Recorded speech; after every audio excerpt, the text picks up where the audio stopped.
Hello dear students, कैसे हैं आप सभी। हमने अपनी पिछली वीडियो में ह्यूमन रिप्रोडक्शन में स्पर्मेटोजेनेसिस, oogenesis मतलब गैमेटोजेनेसिस क्या होता है इसे देखा हुआ था। उसके पहले हमने मेंस्ट्रुअल साइकिल, उसके पहले मेल रिप्रोडक्टिव सिस्टम और फीमेल रिप्रोडक्टिव सिस्टम कंप्लीट किया था। इस तरह से हमने बहुत सारे टॉपिक ह्यूमन रिप्रोडक्शन के कंप्लीट किए हैं।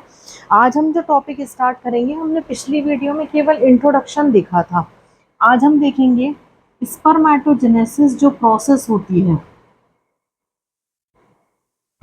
ये प्रोसेस होती किस तरह से। इसका एक आप कॉन्सेप्ट याद रखिएगा कि ये जो प्रोसेस है वो एक मदर सेल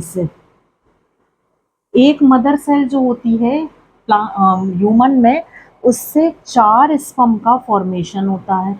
हमें अल्टीमेटली इस प्रोसेस में ये देखना है कि एक मदर सेल से 4 स्पर्म किस तरह से फॉर्म होते हैं। तो अब आप ये चीज़ याद रखिएगा कि ये जो प्रोसेस है वो 2 पार्ट में कंप्लीट होगी। पहला पार्ट होता है फॉर्मेशन ऑफ स्पर्मेटिड और दूसरा पार्ट जो होता है वो होता है स्पर्मिएशन। अब ये प्रोसेस होती क्या है, पार्ट 2 है। 2 पार्ट में टोटल 3 फेजेस इन्वॉल्व होती हैं। पहले पार्ट में ही वो 3 फेज इन्वॉल्व होगी, सेकंड वाले पार्ट में कोई भी फेज इन्वॉल्व नहीं होती है।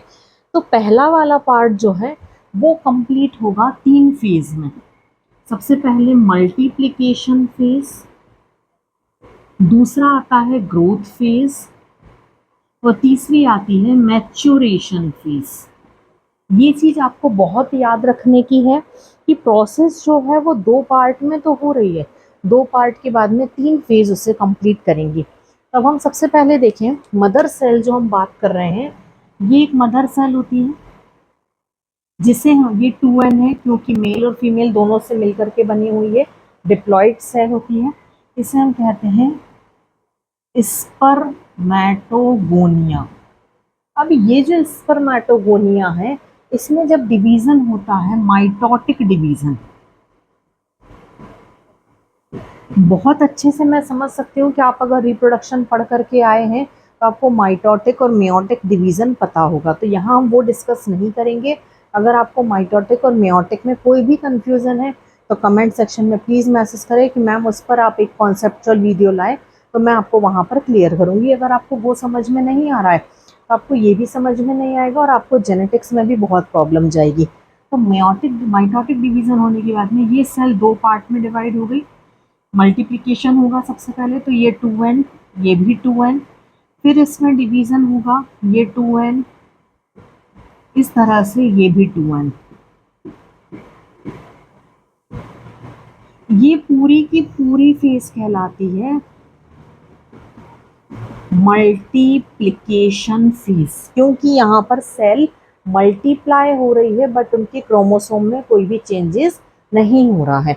अब हम सेकेंड वाली फेज की बात करें तो सेकेंड वाली फेज में यहाँ पर जो सेल है, फर्स्ट फेज हमारी मैच्योरेशन मल्टीप्लिकेशन फेज हुई। ग्रोथ फेज में इनमें से हम कोई भी सेल लें, सब बराबर हैं।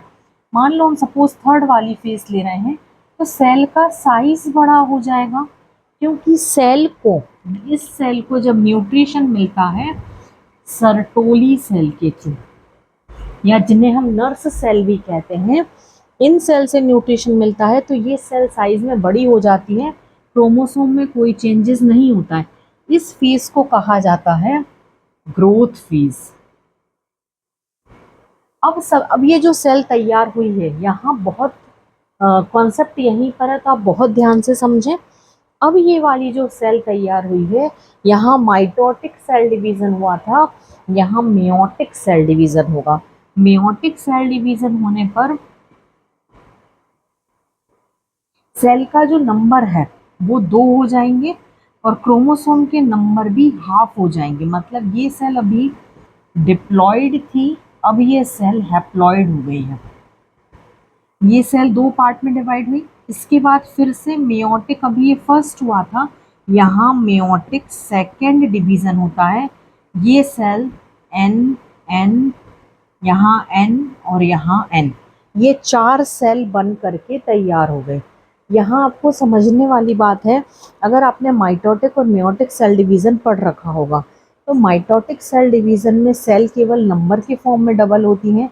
मेयोटिक सेल डिवीज़न 2 पार्ट में कंप्लीट होता है, मेयोटिक फर्स्ट और मेयोटिक सेकंड।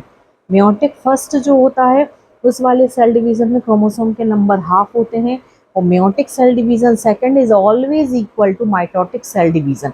तो क्रोमोसोम के नंबर एज इट इज रहेंगे कि सेल के नंबर मल्टीप्लाई होंगे, बट उनके क्रोमोसोम में कोई भी चेंज नहीं होगा। अब ये जो बन के तैयार हुए हैं, इस फेज को हम कहते हैं हमारी थर्ड फेज, मैच्योरेशन फेज।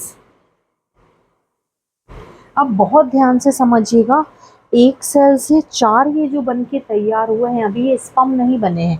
हमारी पहली वाली फेज कंप्लीट हुई है, जिसे हम कह रहे हैं स्पर्मेटिड। ये 4 जो बने हैं, ये 4 कहलाए स्पर्मेटिड। अब इन स्पर्मेटिड से मैं यहाँ साइड में बना दे रही हूँ, ये जो स्पर्मेटिड हैं 4, एन एन एन एन, इनमें इनका कन्वर्जन हो जाता है और ये स्पर्म में फॉर्म्ड हो जाते हैं। इन्हें चारों को कहा जाता है स्पर्म। याद रखिएगा, स्पर्मेटिड से स्पर्म बनने की क्या ज़रूरत है। स्पर्मेटिड नॉन मोटाइल होते हैं, स्पर्म मोटाइल होते हैं। स्पर्मेटिड सॉलिड होते हैं, स्पर्म नॉन सॉलिड स्ट्रक्चर होता है। इसका स्ट्रक्चर स्पून लाइक होता है या सिलेंड्रिकल होता है, ये राउंड शेप होता है। इस तरह से बहुत सारे डिफरेंसेस होते हैं। तो हमने देखा एक मदर सेल से 4 स्पर्म का फॉर्मेशन होता है with the process of spermatogenesis. अब यहाँ से जो इम्पोर्टेंट क्वेश्चन आपके एग्जाम में हमेशा बनते हैं, आप कभी भी बोर्ड का पेपर उठा के देखिए, चाहे एमपी बोर्ड हो, चाहे सीबीएसई, चाहे अदर कोई भी बोर्ड होता है, ये क्वेश्चन हमेशा आते हैं। जैसे सपोज 10 स्पर्मेटोगोनिया या 10 मदर सेल से कितने स्पर्म का फॉर्मेशन होगा, पहला क्वेश्चन। 3 क्वेश्चन बनते हैं यहाँ पर, मैं यहाँ देख रही हूँ, आप देखिएगा। 10 मदर सेल से कितने स्पर्म का फॉर्मेशन, 10 प्राइमरी स्पर्मेटोसाइट, ये जो बन के तैयार होता है इसे हम कहते हैं प्राइमरी स्पर्मेटोसाइट। ये जो बना इसे हम कह रहे हैं सेकेंडरी स्पर्मेटोसाइट। तो प्राइमरी स्पर्मेटोसाइट से कितने स्पर्म, 10। सेकेंडरी स्पर्मेटोसाइट से कितने स्पर्म। अभी ट्रेंडिंग में 23, 24, 25, 26 में सेकेंडरी वाला पूछा जा रहा है। आपको याद ऐसे रखना है, अगर हमने मदर सेल की बात करी तो एक मदर सेल से 4 स्पर्म का फॉर्मेशन हो रहा है, तो अगर 10 दे दिए तो आप 4 का मल्टीप्लाई कर दोगे, तो एक मदर सेल से जब 10 4 बन रहे थे तो 10 मदर सेल से 40 बन जाएंगे। अब वही चीज़ सेम टू सेम होगी प्राइमरी स्पर्मेटोसाइट में। एक प्राइमरी स्पर्मेटोसाइट से डिवीज़न हुआ, 4 स्पर्म बने, तो एक प्राइमरी स्पर्मेटोसाइट से जब 4 स्पर्म बन रहे हैं तो 10 प्राइमरी स्पर्मेटोसाइट से 40 स्पर्म बनेंगे। इम्पॉर्टेंट चीज़ ये होती है, ये क्वेश्चन ट्रेंडिंग में चल रहा है कि सेकेंडरी से कितने बनेंगे। ये भी सेकेंडरी है और ये भी सेकेंडरी है। आपको याद ये रखना है, एक सेकेंडरी से 2 स्पर्मेटिड बने और दोनों स्पर्मेटिड से 2 स्पर्म बने। एक सेकेंडरी स्पर्मेटोसाइट से 2 स्पर्म बन रहे हैं। अब यहाँ पूछा 10 सेकेंडरी स्पर्मेटोसाइट से कितने बनेंगे, तो 10 को मल्टीप्लाई करेंगे 2 से तो 20 बनेंगे। आप इसे ऐसे भी याद रख सकते हैं, प्राइमरी बोला है तो 4 से मल्टीप्लाई करना है और सेकेंडरी बोला है तो 2 से मल्टीप्लाई करेंगे। Secondary means 2। इस तरह से आपकी स्पर्मेटोजेनेसिस की प्रोसेस कंप्लीट होती है। नेक्स्ट वीडियो में हम oogenesis की प्रोसेस देखेंगे।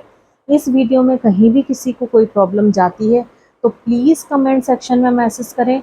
ये बहुत इंपॉर्टेंट प्रोसेस है। जब हमारी स्पर्मेटोजेनेसिस और oogenesis हो जाएगी, उसके बाद हम स्पर्म और ओवम का इंडिविजुअली स्ट्रक्चर देखेंगे।